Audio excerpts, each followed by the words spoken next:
Here. Thanks for joining us on this media briefing for this Wednesday. We have a full agenda, so we're going to get started right now.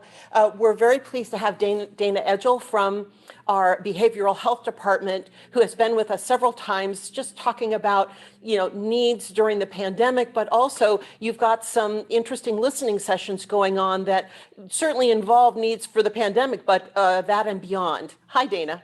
Hi, Maya. Thank you so much for this time today. I'm going to show a PowerPoint and I will go through it quickly, but it helps me to stay focused on some of the key points. So right now, Monterey County Behavioral Health is engaging in listening sessions related to the Mental Health Services Act.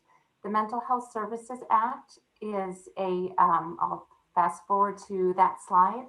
It's was a proposition passed in 2004 that allocates funding based upon individuals' personal income that exceeds $1 million. It goes to the states and then it goes to the counties based upon formulations related to our folks that are residents in Monterey County. There are various components of the Mental Health Services Act. It is one of the few funding streams that isn't always tied to medical necessity. So it allows us to fill in some of the gaps in our service delivery array. And so, for example, we're able to provide funding focused on prevention and early intervention. That is where we fund things like our suicide prevention efforts, for example. We last fiscal year reached about 25,000 individuals across a spectrum of programming, again, from prevention and early intervention to treatment services and supports.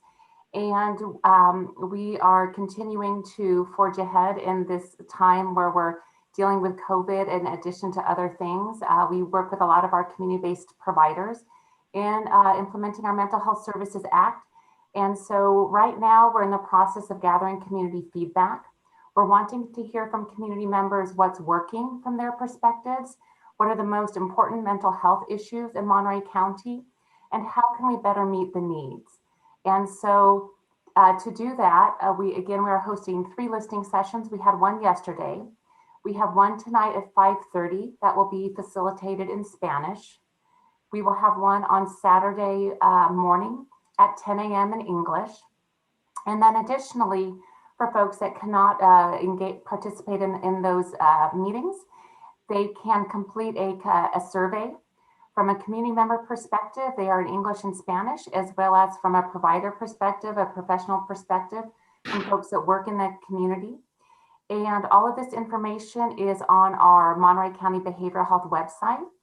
And in addition, we will be receiving public comments, and I will fill in the email in its entirety. That's that part of our email, but there's a little bit more that goes along with that. I have sent this in a PDF format to Mia, who can share it out.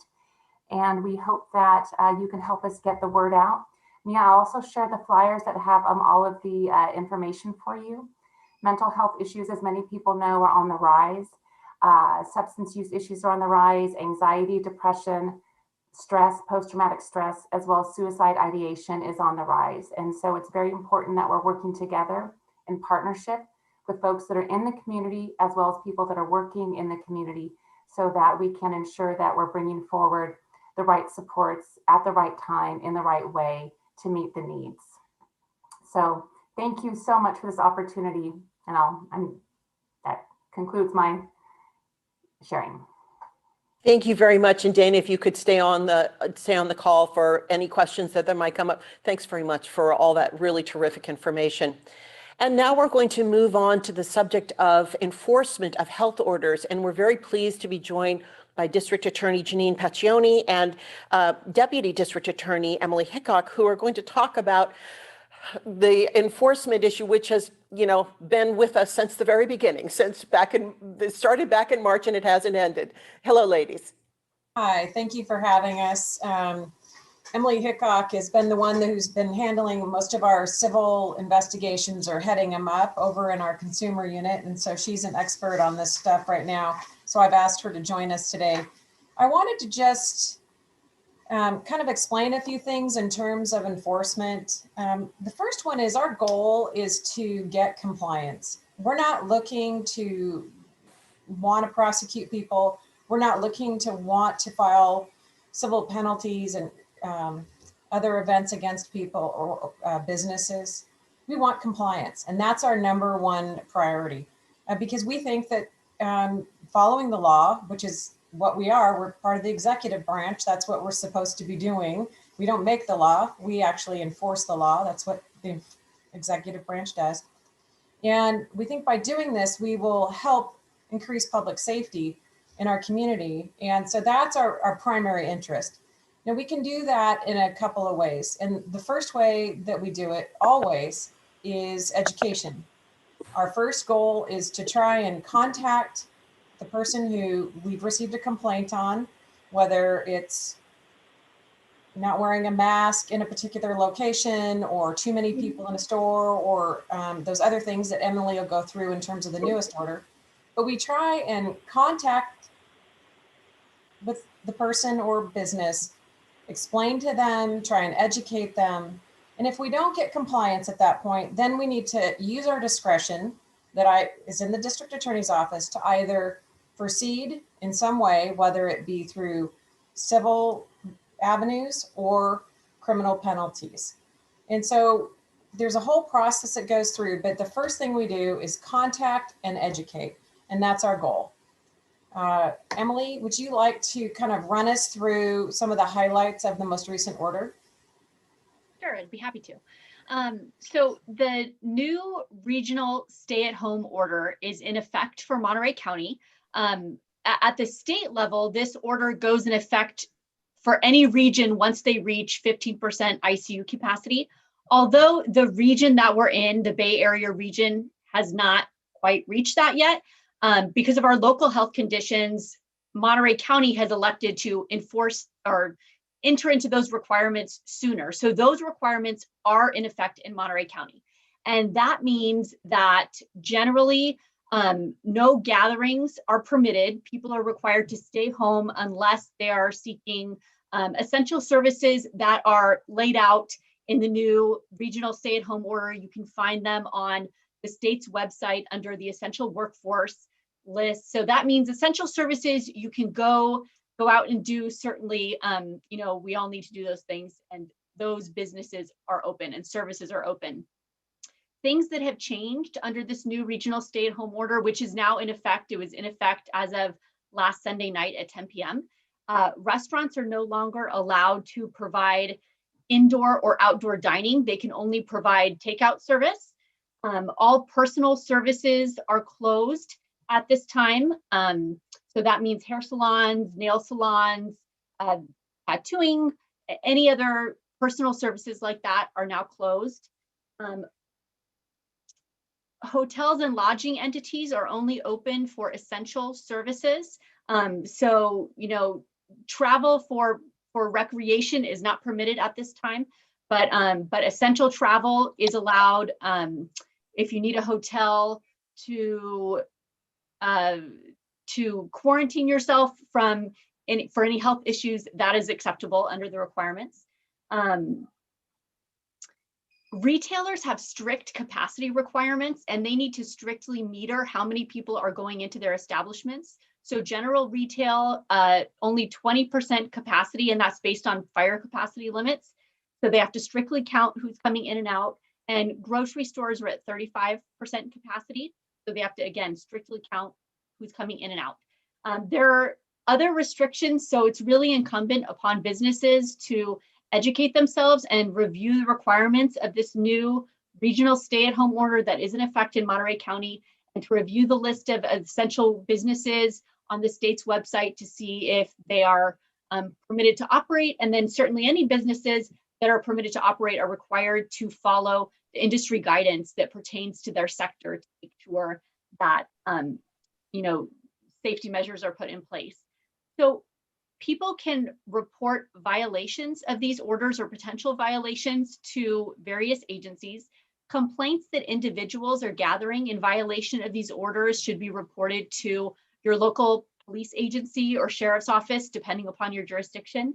Complaints that restaurants are violating the requirements related to them should be reported to the Health Department Consumer Health Division. And complaints that other businesses are violating can be sent directly to the district attorney's office. And complaints that employers might not be following safety requirements or quarantine requirements or anything like that can be forwarded to Cal OSHA. And I have those contacts. They were also in the press release we issued yesterday. Thank you, Emily, and thank you both very much for walking us through that. Still, despite all these many months, still many questions about enforcement. And if you would both stay on the call for questions that we might have after our next presenter.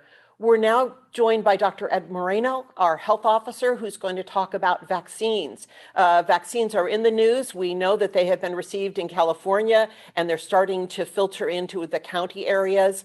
And he's going to talk about the allocations for the county, recommendations on who is going to get the vaccine, and future distributions. Good afternoon, Dr. Moreno.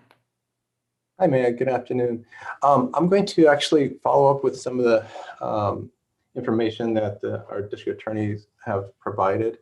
I'm looking at the state California website, and as was mentioned, Monterey County is a part of the Bay Area region, and effective Sunday, because of the reports from our local hospitals that they're essentially full, and some of them are dealing with staffing issues to try to take care of patients, we went ahead and implemented the stay home order early. That was effective Sunday night.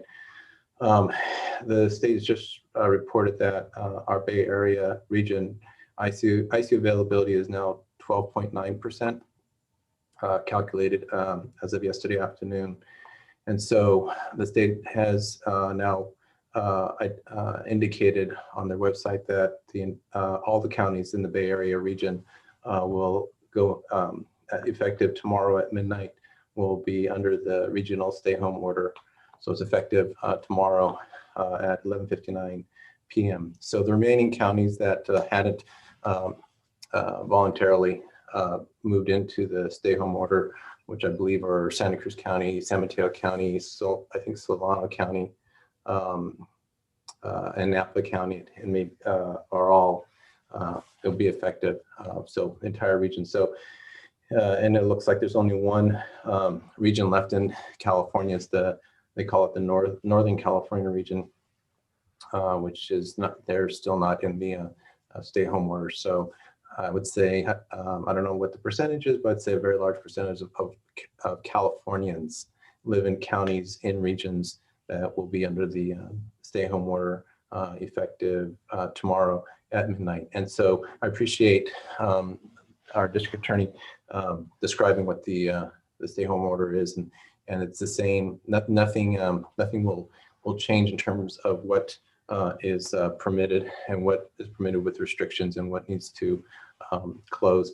That's because the order that I issued aligned us with the state stay-home order, and now we're, as of tomorrow, that'll be also an action of the state health officer to put Monterey County and the remaining counties in the Bay Area region under the stay-home order. So that's what I wanted to follow up on before going to talk about vaccine. And I can answer. I'll try to answer any questions about that if there are any after my update. So let's move on. I do want to try to focus on vaccine because there's quite a bit there I want to share today. So let's see. All right. All right. So the vaccine, as many people have probably read already, is going to be made available to people in the United States through different phases. And we're looking at phase 1A, phase 1B, and phase 1C as three phases, three parts of phase one, of the first phase. And that is targeting individuals based on their risk of exposure and their risk of serious illness due to COVID-19 should they get infected with COVID-19. And that all will occur before the general public will be able to be offered the vaccine. So we're currently in phase 1A, Maya, and that is for primarily healthcare personnel who have direct or indirect potential for exposure to COVID-19 and long-term care facility residents and staff. So what I want to point out is, as far as this vaccine, Maya, there is a series of review that's been going on at the federal level and the state level. And as far as scientific review, and which has also led to allocation recommendations, the Advisory Committee on Immunization Practices, that's at the federal level, and we do have California representatives on that committee. We'll be meeting, have already met and made the recommendations for the Pfizer vaccine, and they're scheduled to meet December 19th to talk about Moderna vaccine recommendations. They're also going to be meeting on the 20th to talk about phase 1B and also 1C allocations. And that includes phase 1B would be essential workers such as educators, food, agriculture, utilities, transportation, and other sectors. And they're also planning to talk about and come up with recommendations for distributing and offering vaccine for phase 1C, which includes adults with high-risk medical conditions and adults 65 years of age and older. There's also a California COVID-19 drafting guidelines work group, and that work group is developing California-specific guidance on prioritization and allocation of COVID-19. And they are basing their recommendations on information from other national groups on immunization practices as well. And of course, there's a California Vaccine Community Advisory Committee that is also making recommendations. So there's quite a bit going on in terms of reviewing the vaccine, safety of vaccine, recommendations for the vaccine, and who should receive the vaccine.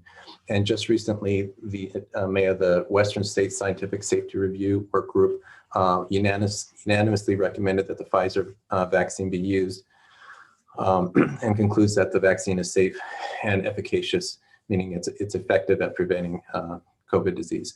And so they also concluded that equity has been considered in the clinical trials and urge that we in the distribution continue to use some equity guiding principles in immunization, implementation, and monitoring and communication of the vaccine.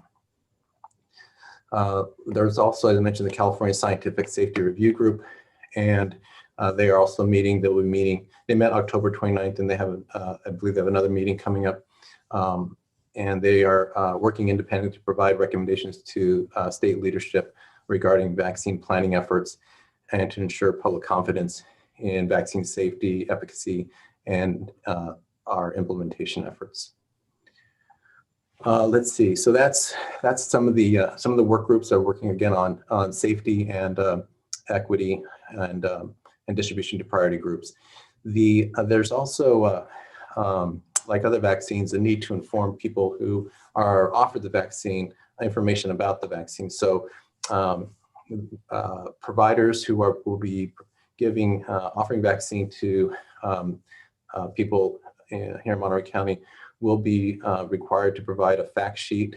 And what it provides, Maya, is, as I mentioned, information. There's several questions. Right now it's in a Q&A format, but I just picked a few questions so people get an idea what type of information is going to be shared with people who are receiving the vaccine. A few questions on there that are answered include: what is COVID-19? What is the Pfizer vaccine? Who should get the vaccine? Who should not get the vaccine? What are the risks of the vaccine? And what should people do about side effects? So that information will be provided, should be provided to people who are offered the vaccine, so they know so they're informed when they receive the vaccine. There are some side effects from the vaccine as a result, identified in the clinical trials. The most common side effect is injection at the site pain, where the injection occurred. Injection site pain in the muscle. There's also people complaining of fatigue or tiredness, headache, and muscle pain. And those are probably the most common, those are the more common side effects that people have experienced after receiving the vaccine. And usually it's within the first couple of days. And I believe for the most part, it lasts about a day or so. Some of the other complaints that occur less commonly include chills, joint pain, fever, and nausea. So those are but much smaller percentage of people complaining of those side effects. So there are side effects. Those side effects are included in the information sheet that would be provided to individuals, so they know what to watch for in the few days following their vaccination. There's also mechanisms in place to for the manufacturer and the FDA to receive, and the CDC to receive information on side effects or adverse events. And so what is put in place now is a system, something new, where people can voluntarily sign up on a smartphone to report symptoms and to get reminders and health checks from the CDC, asking them how they're doing. So it's called VSafe, and V as in vaccine, VSafe is the VSafe after vaccination health checker, and it's smartphone based, and it uses text messaging and web surveys to provide personalized individual health information after receiving a COVID-19 vaccine. People can opt into this voluntarily, can tell the CDC if they have any side effects, which is important for the manufacturer and the CDC to know whether or not the side effects continue to be acceptable and the benefits outweigh the risk of the side effects, or whether there are some side effects that were underreported and have become more of a concern. So it's important. This is one important way that the manufacturer and the CDC can monitor how well the vaccine is being tolerated in the United States and here in Monterey County. And depending on the answers that someone gives to the CDC through the VSafe, the CDC might choose to contact them or call the individual to get more information. And it also provides a reminder to the people who receive their first vaccine when their second vaccine is due. There's also another way for reporting adverse events, and there's something called VaxText, and that's free, no cost. People opt into that, and it was primarily intended for healthcare providers who don't have a way to automatically call or contact their patients to remind them about appointments or follow-up. And so someone can enroll themselves when they get the vaccine, enroll themselves. And by providing some information about the vaccine they got, they can also be reminded when their follow-up, when they're due to have a second dose. So that's another option. It's called VaxText. And then there's the system we've had in place for quite some time. We use it for other vaccines like the measles, mumps, rubella vaccine, or the or other vaccines that are recommended. And this is it's called the Vaccine Adverse Event Reporting System, or VAERS, or VAERS, as many people refer to it. And healthcare providers are required to report by law to report to VAERS any adverse event that VAERS requires providers to report within a certain period of time after vaccination, or adverse events listed by the vaccine manufacturer as a contraindication to receiving additional doses of the vaccine. So physicians can report into this, and actually the public can report into this. This is not a new system. This system we've been using for all other vaccines as well. So we've got several mechanisms for the public or physicians to report adverse events from receiving the vaccine. So I'm going to switch now to the allocations and the distributions of vaccine. Here in California, I'll start with the Pfizer vaccine. So here in California, we have our first shipment to California included 327,000 doses. Monterey County was allocated 2,925 doses, which comes in 3 boxes. that can't be shipped to us in smaller quantities. They have to be shipped in quantities of 975 doses to a single organization. And we were told that we can expect our hospitals to receive the Pfizer vaccine sometime this week.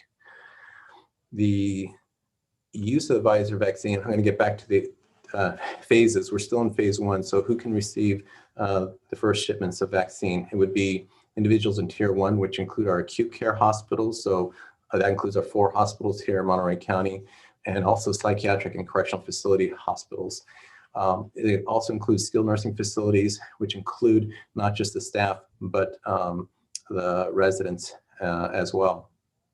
It also includes paramedics, EMTs, and others providing emergency medical services and dialysis centers. So of the first,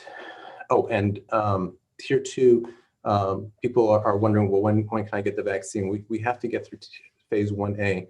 And so tier 2 includes home health care, in-home support services providers, community health workers such as promotoras, public health field staff, our intermediate care facilities, and also our primary care clinics, such as our federally qualified health centers and our rural health centers. And I believe also health, from what we've heard from the state, is also healthcare providers providing health to predominantly Medi-Cal population.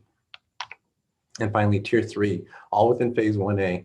Tier 3 includes other settings with healthcare workers, including specialty clinics, laboratory workers, dental and oral health clinics, and pharmacy staff that aren't working in settings with that weren't already vaccinated in the higher tier. So those are the phases we're going through. We'll be going through Maya, and again, we're in phase 1A, tier 1, and so really focusing on trying to get vaccine out to hospitals and finding ways to work with the state and the federal government to get our skilled nursing facility staff and the residents vaccinated as well.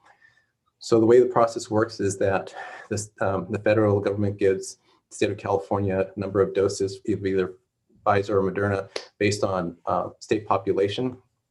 The state then, of that number, the state will take some of that and provide it directly to the state facilities like state prisons and state hospitals. Some of it will go to directly to large multi-county healthcare agencies like Kaiser or Dignity, and the remainder will be allocated to local health departments who work with healthcare providers to determine how much could be ordered from each healthcare facility. They, for the hospitals, for example, then submit through COVID Ready, which is a state system. They submit their order. We review the order, and if we're in agreement with the order, we approve that order. That goes to the state. The state notifies the CDC. CDC acknowledges and sends those orders to Pfizer, and then Pfizer makes arrangements to deliver the vaccine directly to, in this case, hospitals here in Monterey County. We are in the process of encouraging more providers to sign up with COVID Ready, which is the platform in which they order vaccine, because as more vaccine becomes available, and when the state allows us to move into tier 2, which includes, among others, our primary care clinics. Those clinic agencies need to be on COVID Ready. They have to have an approved account before they can order COVID vaccine. So we'll be working to encourage them to sign up as soon as possible so that they're ready to order when the state says that they can submit orders for COVID vaccine. We are looking at additional allocations of Pfizer coming in. We're looking at approximately 393,000 additional doses. So these are a second wave of Pfizer vaccine coming. Again, some will should be going to state facilities. Some will go to the multi-county health system entities like Kaiser and Dignity. But this time we're expecting that some of it will go to the CDC Pharmacy Partnership Program. And this is the program where pharmacies have agreed to receive vaccine and go make visits to skilled nursing facilities in California to offer vaccine to the staff and the residents. If there's limited vaccine, I believe that the staff will probably get vaccinated first, and then as more vaccine becomes available, they will vaccinate residents. But we'll have to see how much vaccine is made available to that program and what the need is in those skilled nursing facilities. And the state is hoping that the pharmacy program may begin as early as December 28th to give vaccine to long-term care facilities, staff and residents. We're anticipating our allocation for the second Pfizer shipment will be 1,950 doses, which is two boxes, and we'll be again looking at what the need is among our hospitals, looking at how much they've received, looking at how much they'll be using, and we'll be doing our best to make sure that the vaccine that does arrive in Monterey County is ordered and arrives to organizations that can use the vaccine or can get the vaccine, make the vaccine to staff in other organizations who are in phase 1. So we also, as far as the Moderna vaccine, the preliminary allocation was to California was 498,900 doses. Monterey County was allocated 4,700 doses, and the estimated delivery to the hospitals would be approximately 1 week after the Pfizer delivery. The ACIP is meeting later this week to make recommendations on the Moderna vaccine and on the phase 1B and 1C, which is an expanded group of prioritized people that can receive the vaccine hopefully soon. So as far as the first allocations of the 2 vaccines, Me Memorial was allocated 500 doses of Moderna, SVMH 975 doses of Pfizer, and 1,400 doses of Moderna. And both NMC and CHOMP received that same allocation, 975 doses of Pfizer and 1,400 doses of Moderna. So these first distributions should provide each of our 4 hospitals vaccine in quantities sufficient to offer it to certainly their highest risk staff and also their moderate risk staff.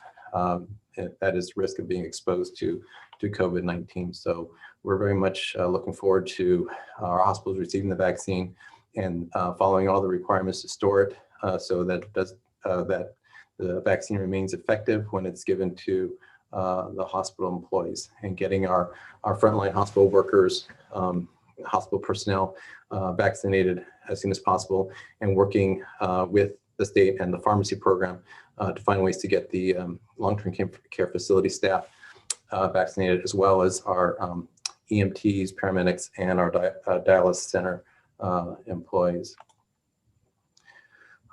Let's see.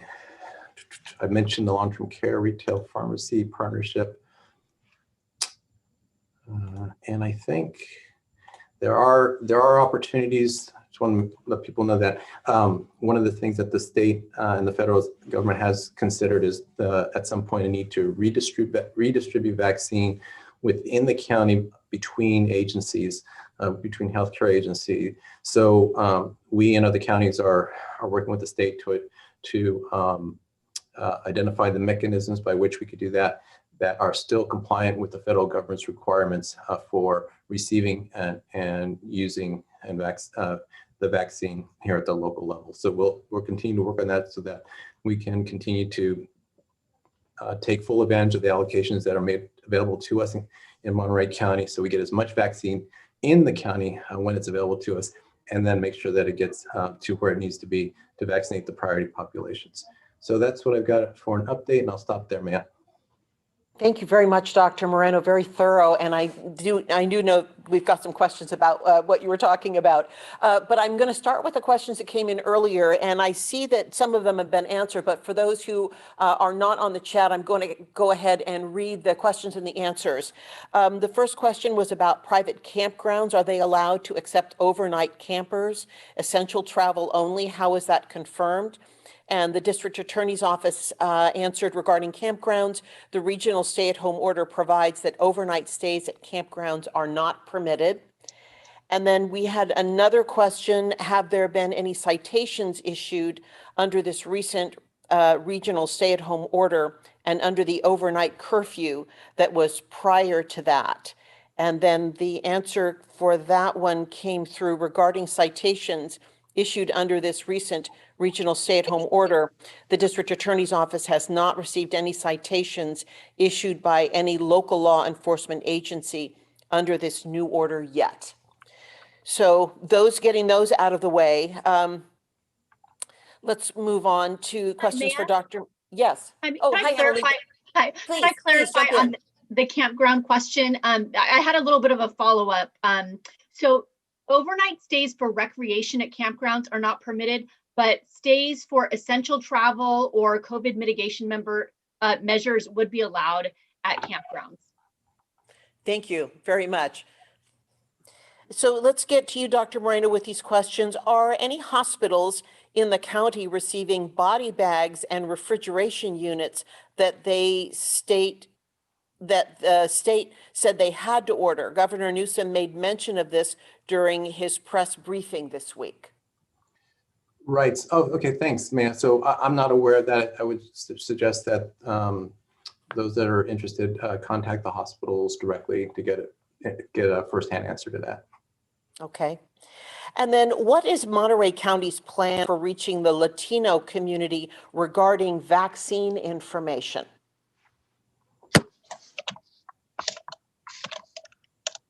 I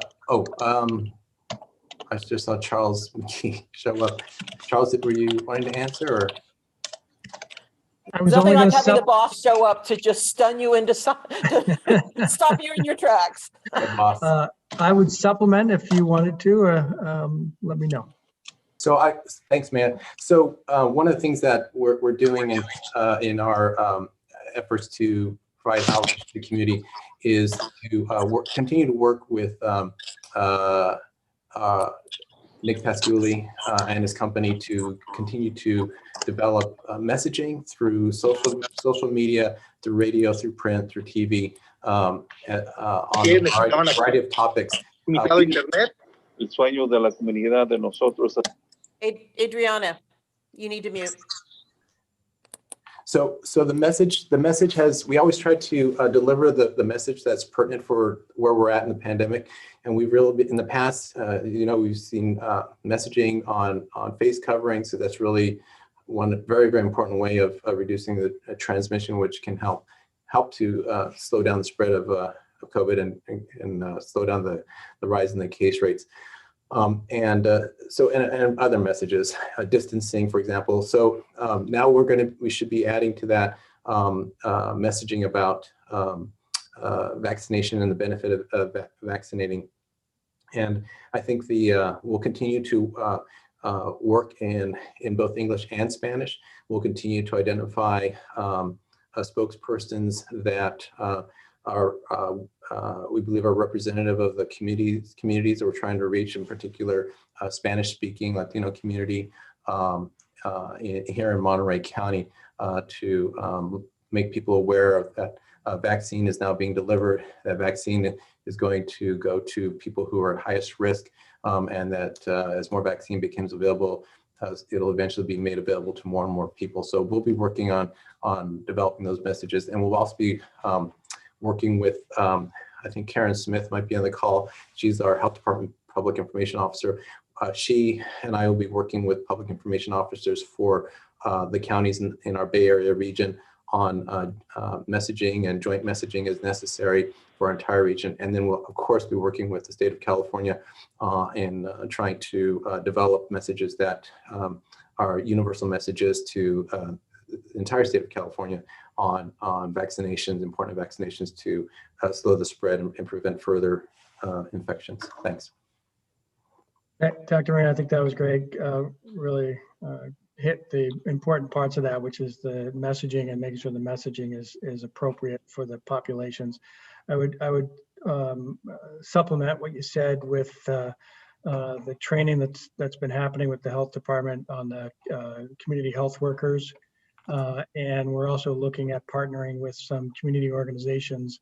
And their initial work isn't going to be on the vaccines. Their initial work is going to be other aspects of trying to protect those of our community. But eventually, that work could morph into trying to help get the right message out on vaccines and help direct people to where vaccine opportunities are available. Thank you both.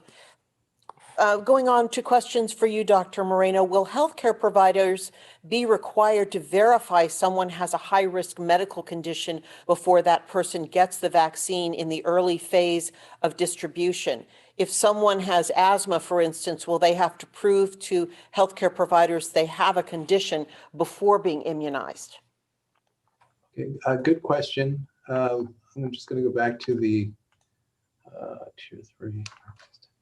In this first phase, all 3 tiers of this first phase, we're really going prioritizing groups of individuals who are at risk of exposure and the need to preserve the healthcare workforce. And so that's really what we're focusing on the first 2 tiers. Phase 1A, all 3 tiers. So what the person who just asked that question is asking about an individual who, let's say they're not a healthcare, don't work in a hospital, not a healthcare provider, not an EMT, for example, but they have a underlying medical condition that can increase their risk for serious illness or death from COVID-19. Those type of questions are the type of questions that should be addressed by the various committees at the national and at the local, at the state level, the ACIP and the state's own advisory committees, looking at when this is made available to individuals that which would be considered from the general population, what are some of the priorities? So when we get into phase 1C, there is an opportunity to start looking at that type of patient, that type of person, under phase 1C, adults with high-risk medical conditions, in addition to the adults over the age of 65. So the first meeting of the ACIP to dive into this in detail, will be the end of this week. And we're hoping that we'll start to have some answers at the federal level, and also that it will be addressed by California's own advisory committees on vaccinations and allocations. So thanks. Thank you. And another question for you, Dr. Moreno. Are people going to be allowed to choose which vaccine they get or want? So there may be some health organizations that have more than one vaccine. For example, the Natividad, SMH, and CHOMP should have both the Pfizer and the Moderna vaccine. And so those situations, in this case, the employers will be offering vaccine to the employees that meet the criteria of phase 1A, tier 1. And so it'll really be up to the, in this case, the employers to determine which vaccine to make available. There are a variety of factors that will probably come into play. One would be making sure that the employers, when they receive the vaccine, read the FDA emergency use authorization information as to contraindications of who should receive the vaccine and who should not receive the vaccine, primarily contraindications. So that would be something that the employers will, in administering the vaccine to their hospital staff, will need to look at. The other factor that may take into play would be their storage capacity. So the Moderna vaccine can be kept in a refrigerator, in a freezer, for I believe up to 6 months.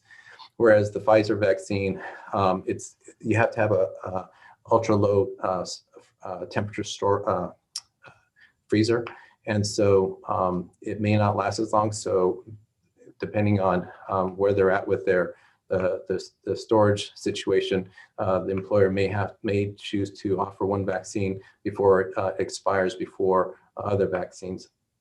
And so there's many factors.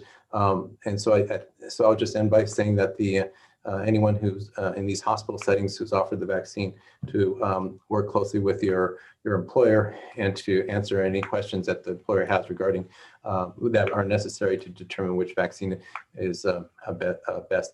The efficacy, from what I understand, on both vaccines is very good, somewhere around 95% efficacy for the vaccines. And so and both vaccines require a second dose. So there's may not be much of a difference. But again, I think the employers will be asking important questions to determine which vaccine is appropriate. And also logistically, there may be a need to provide one vaccine and not the other at a particular point in time. Thank you, Dr. Moreno. And then I had a request for the vaccine dose data that you provided. How many which hospitals got which, how many doses? I can circle back with you after this and sure. I can send that to you and you can share it. Perfect.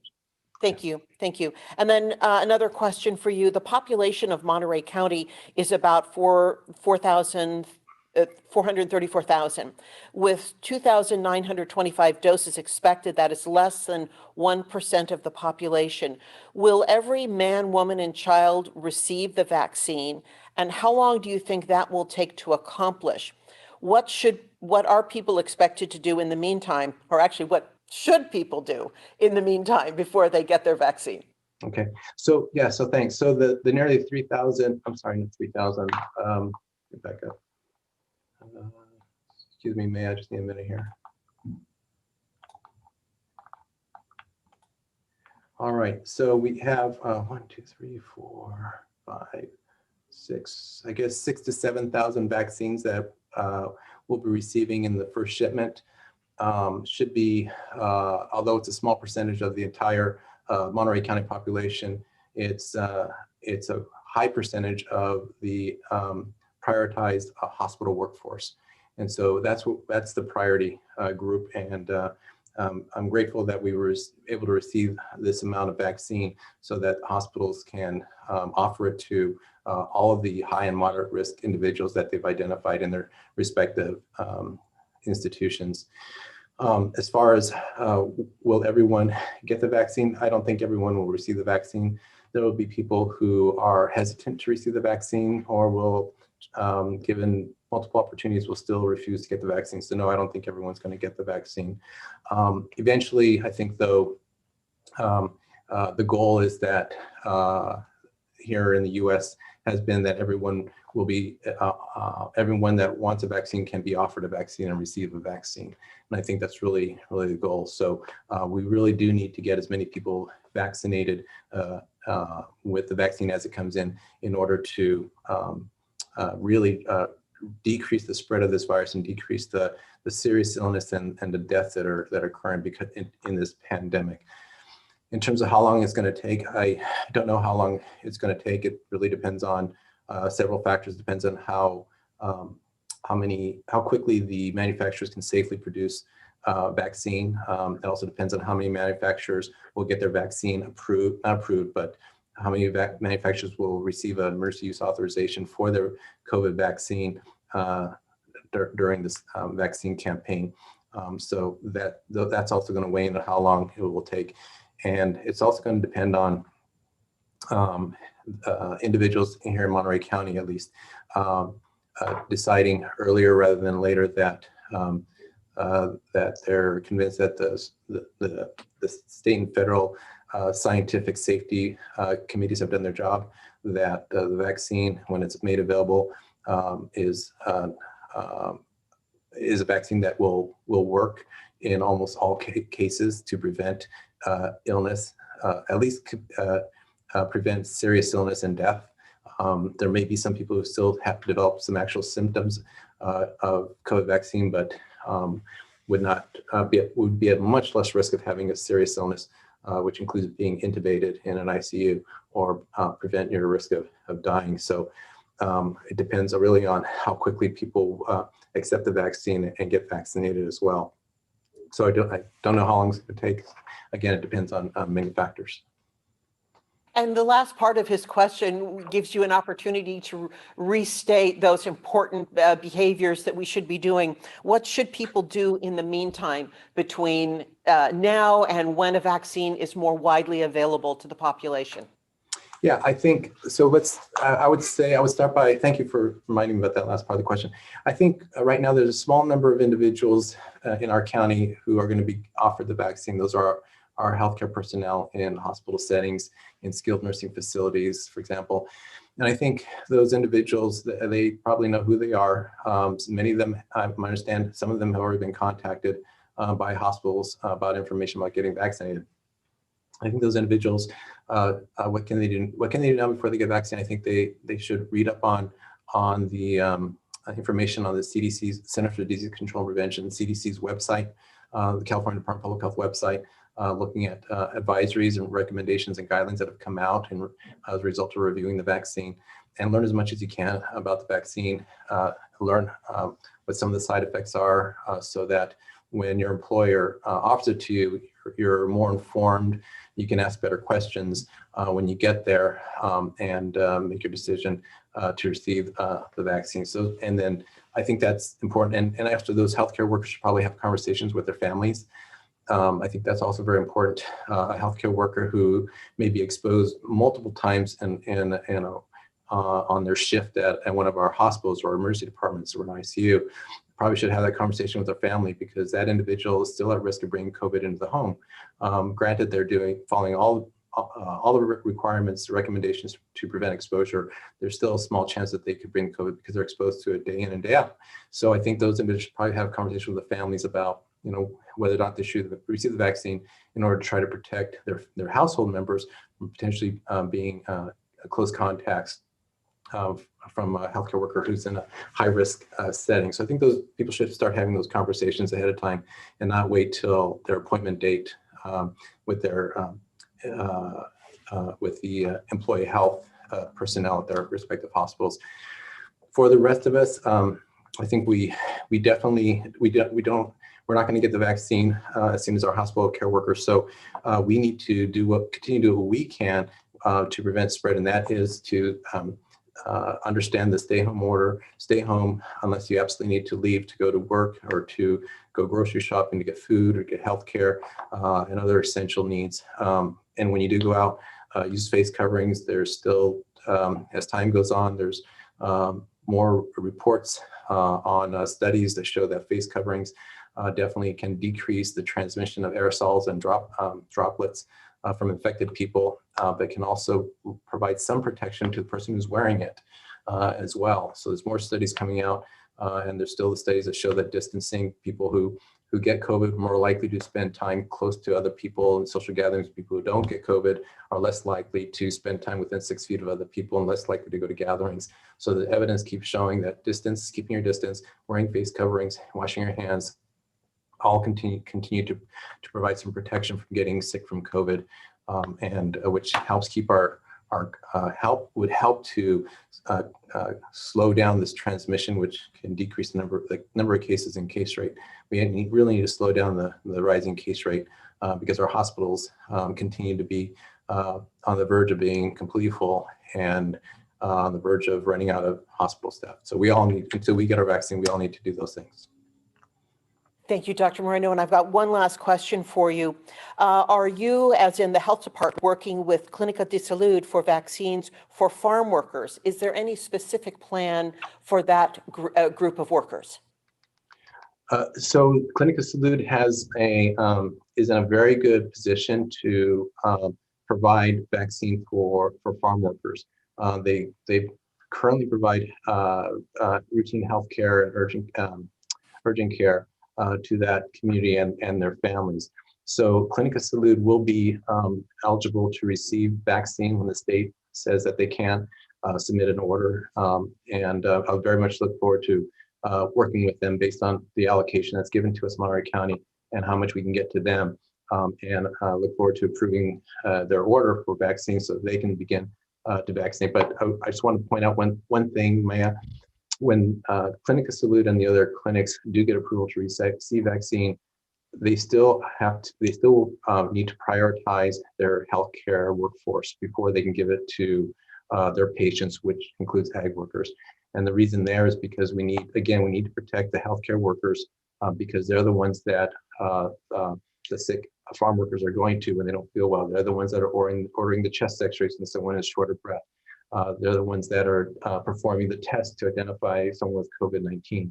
So we need to make sure that workforce is still viable, still healthy, still effective in providing care. At some point in time, once we get past the healthcare workforce, we will then get into other phases where essential workers will be able to receive the vaccine.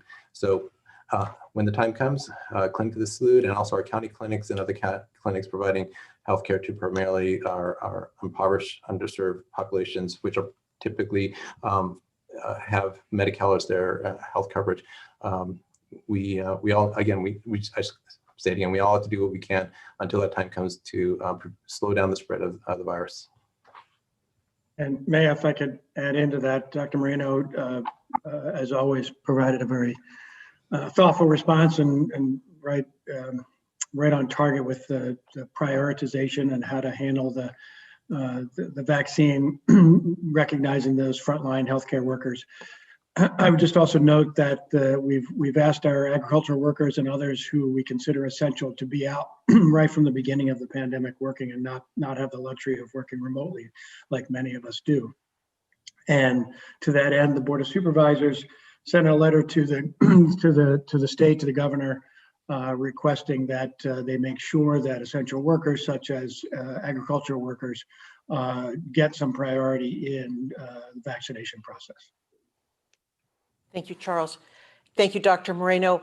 I don't have any other questions in chat, and we are just at the end of our hour. So waiting a second, that will wrap it up for our briefing today. Thank you all for joining us today. Great information. Our next briefing will be next week, and we'll see you then. All right. Thank you, ma'am. Thank you.